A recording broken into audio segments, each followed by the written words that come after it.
Oh God, I need that. That's fucking awesome. Jesus, let's get this album out the way, man. Okay, yeah. All right, so the third album from Sudanese New Yorker. I thought he was from New York. He's based in New York. He was born in Paris. Okay. Sudanese American rapper by the name of Baz. Yeah. Signed to J. Cole's Dreamville Records. Mm-hmm. This is his third album by the name of Milky Way. Now, was he the first one to get signed? Most likely, that is the only name. Oh, JID. Yeah, there's that one guy from Atlanta. I think from Atlanta, the small guy with the dreads. Okay. Oh, well, actually, as far as the members of Dreamville go, well, I was actually trying to pull that up now. Omen has been affiliated with Dreamville since the beginning. Omen and Cole met on rapper. Okay, so the label was started his own record label in early 2007. Okay. And Omen was is one of the rappers. And there we go, roster, much easier. Omen from 2009 was the first one. Baz was second. Okay. 2014, same year. Kaz, C-O-Z-Z. 2015, Loot and Ari Lennox. Okay. 2017, JID, as we mentioned, and Earth Gang. Maybe Kaz is the one I'm thinking of. From Atlanta? Yeah. Kaz is from California. Okay, it's not him then. That picture's Yeah, because the best way to remember is almost like Cuz. Cuz, that makes sense. JID, I want to say, yes, JID is from Atlanta. Okay, that's what I'm thinking of. Because I always call him Jid. That song, Ed, Ed, and Eddie? Yeah, because I always called him Jid.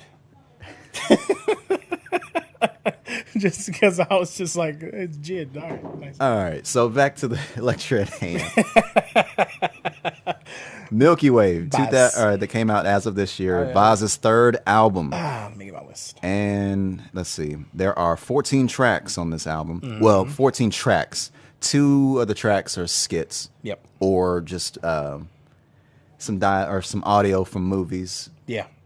And let's see. Production from Ron Gilmore, Childish Major, Sango, obviously J. Cole. Yep. And do you want to go through this track by track first? Yeah, that's fine. All right, then. So the first track, Icarus, featuring Ari Lennox. Yep. I really enjoyed that Matrix line. It was like, I got 2 blue pills. Yeah. I enjoyed that bit. Yeah, absolutely. Front Desk was kind of funny. I ain't front desk, bitch. You ain't got to check in. Yeah. I don't know. I'm trying to figure out why I was having trouble figuring out that's what he was saying until I looked at the title of the song, because a lot of times I just play it and just hear and just ignore, and we'll look at anything else. Absolutely. And just listen to it. Yeah, absolutely. And then I listen to the song. And it was, now I read it. Oh, it's Front Desk. That's what he's saying. Yeah. That makes way more sense. Yeah. Okay, gotcha. And Tribe, I'm guessing technically the first single. Yeah. I enjoyed that. Sure did. Now my one gripe about Tribe. Okay. The percussion sounds an awful lot like ATM.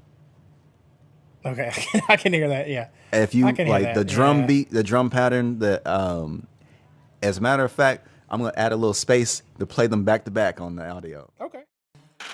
Count it up, count it up, count it up, count it, count it up, count it up, count it up, count it.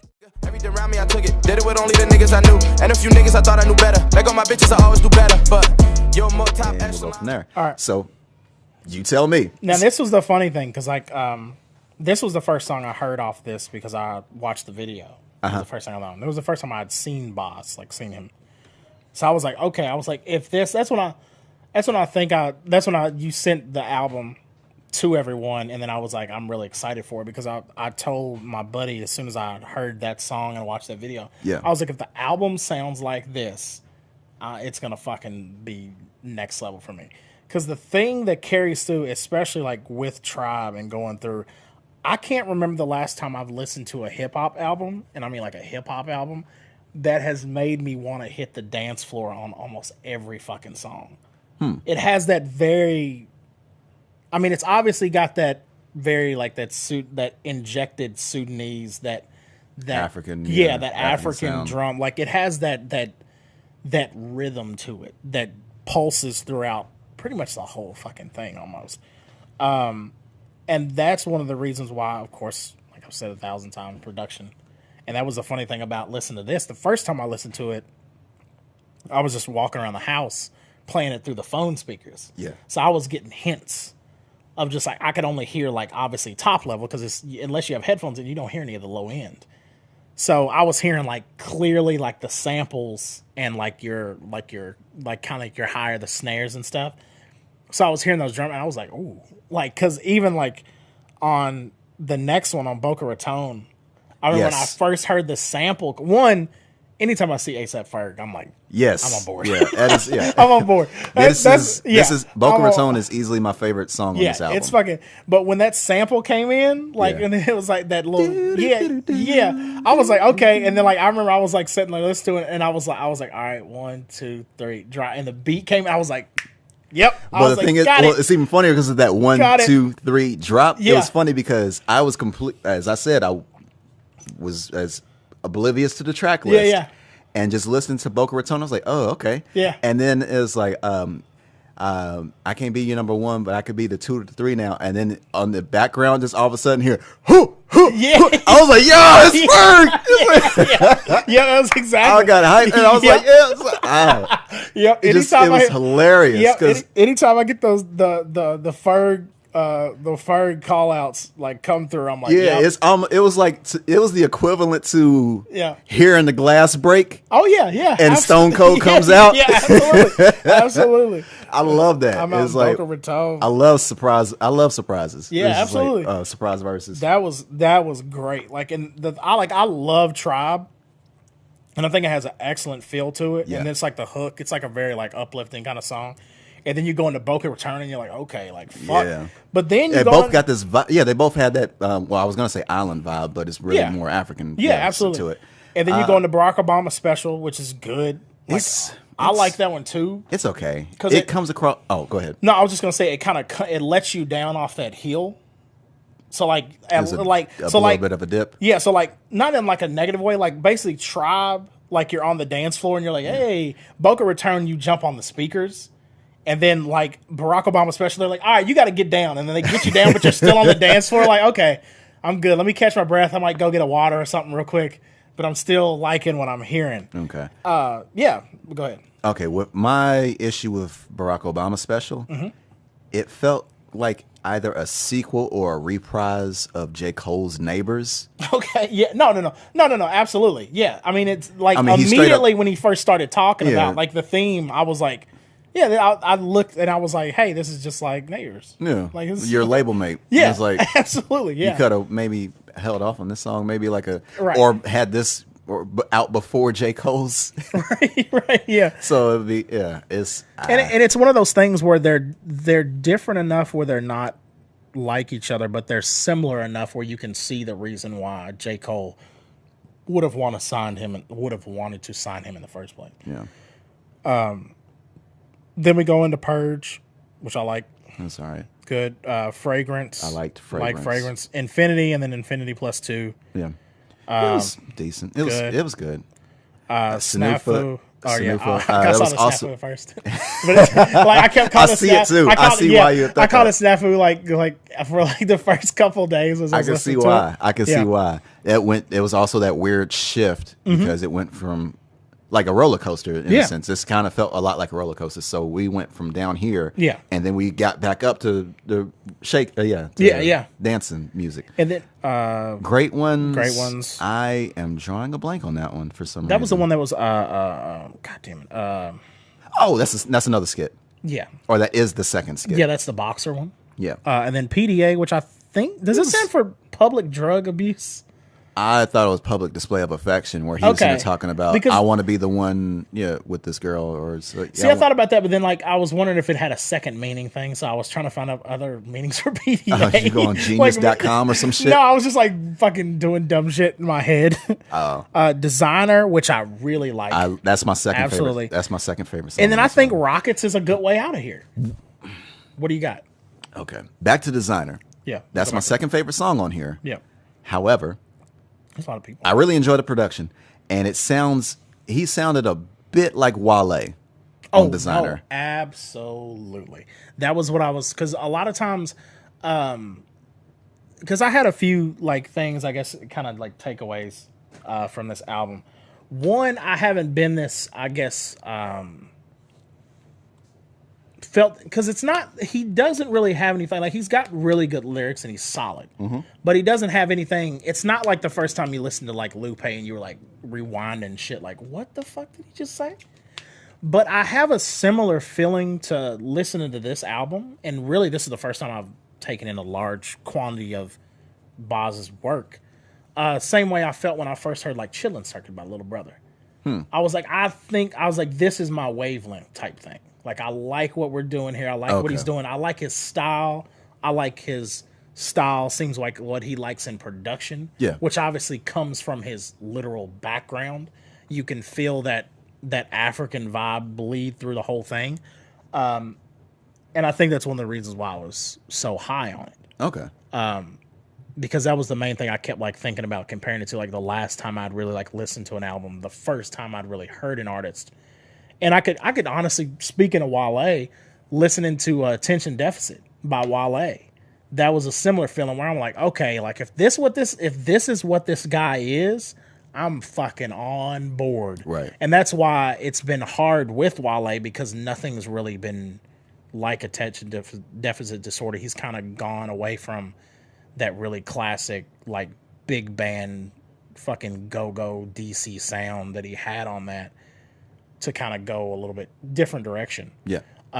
Which is why Attention Deficit is still 100% my favorite one. Like, I can play that damn thing front to back. I'm almost the same way I can pretty much play this front. Like, every time I play it, at least from, and this has just kind of been my natural go with this, because I probably listened to this album 5 or 6 times, like all the way through.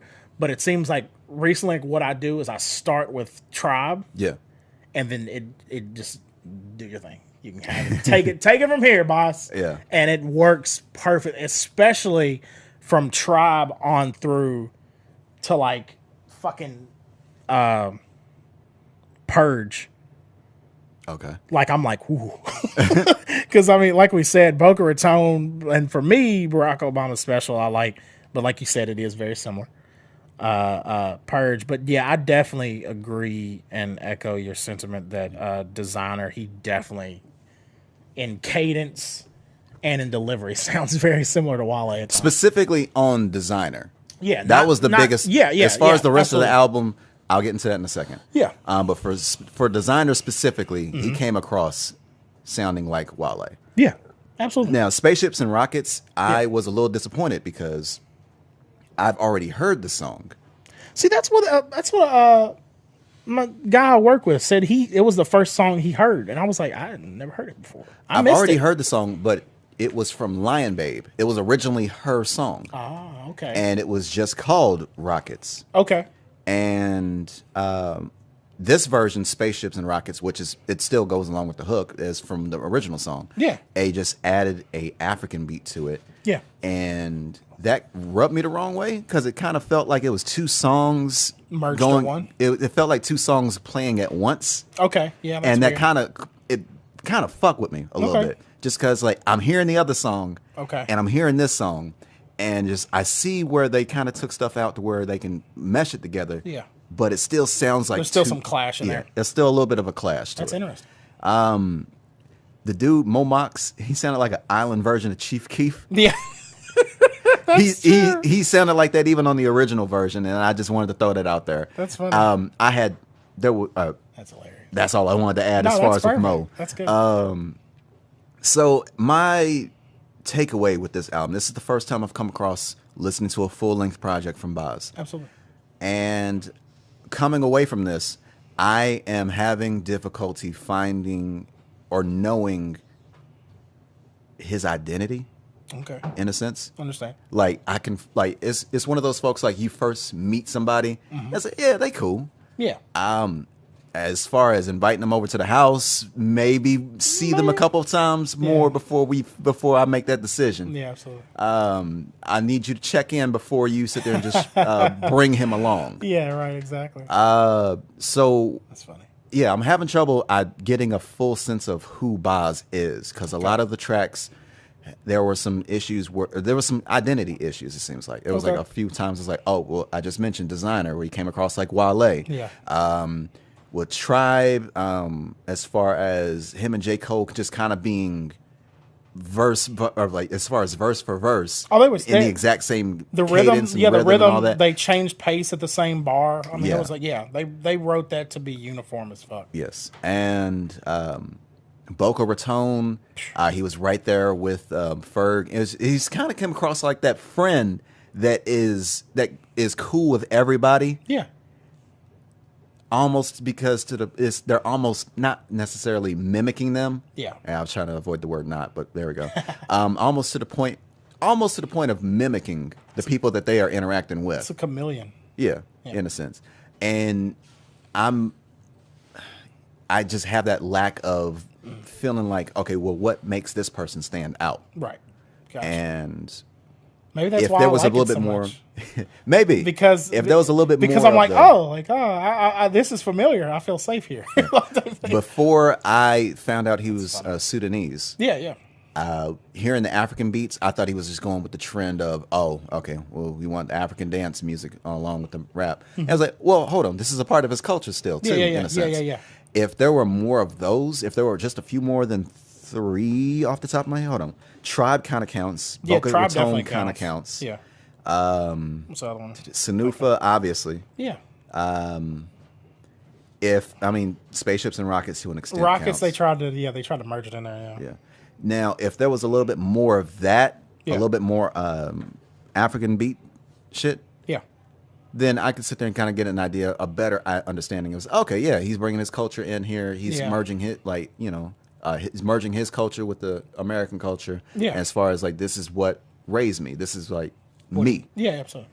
This is what makes me more unique. If there was more of that, I'd be rocking with it. Yeah. Or if he had more to say on shit such as Front Desk or Icarus was the most introspective I've heard from him in this album. That makes sense, yeah.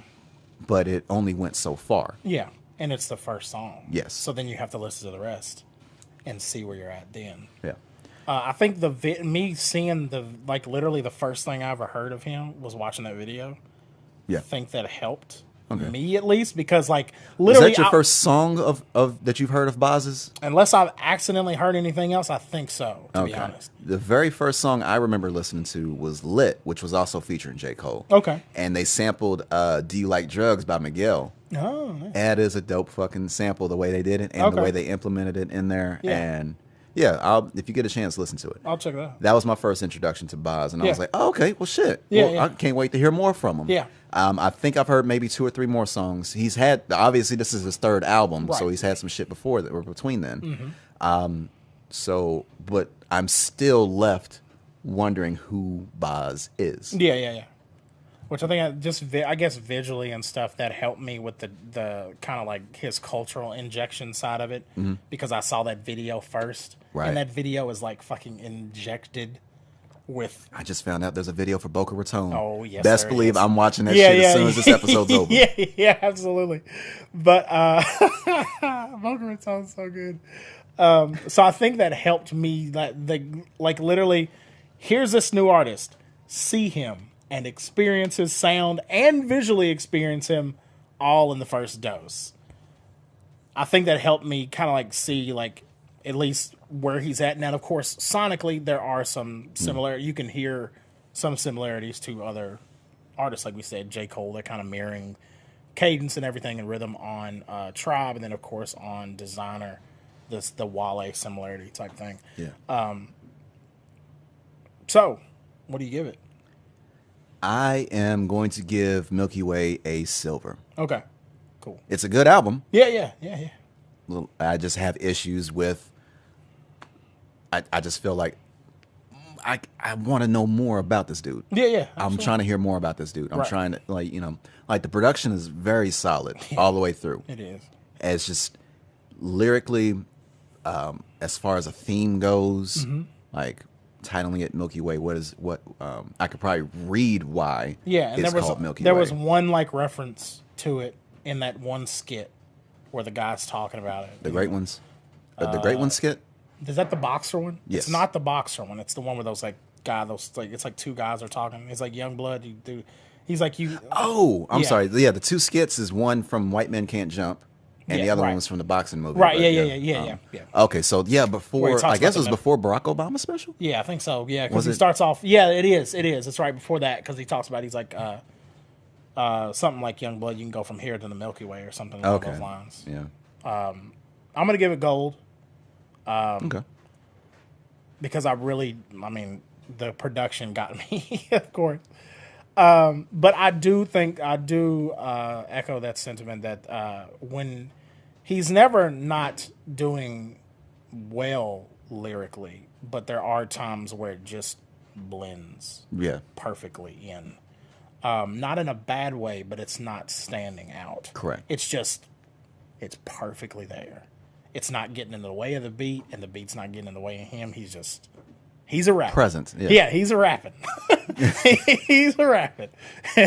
And that's fucking fine.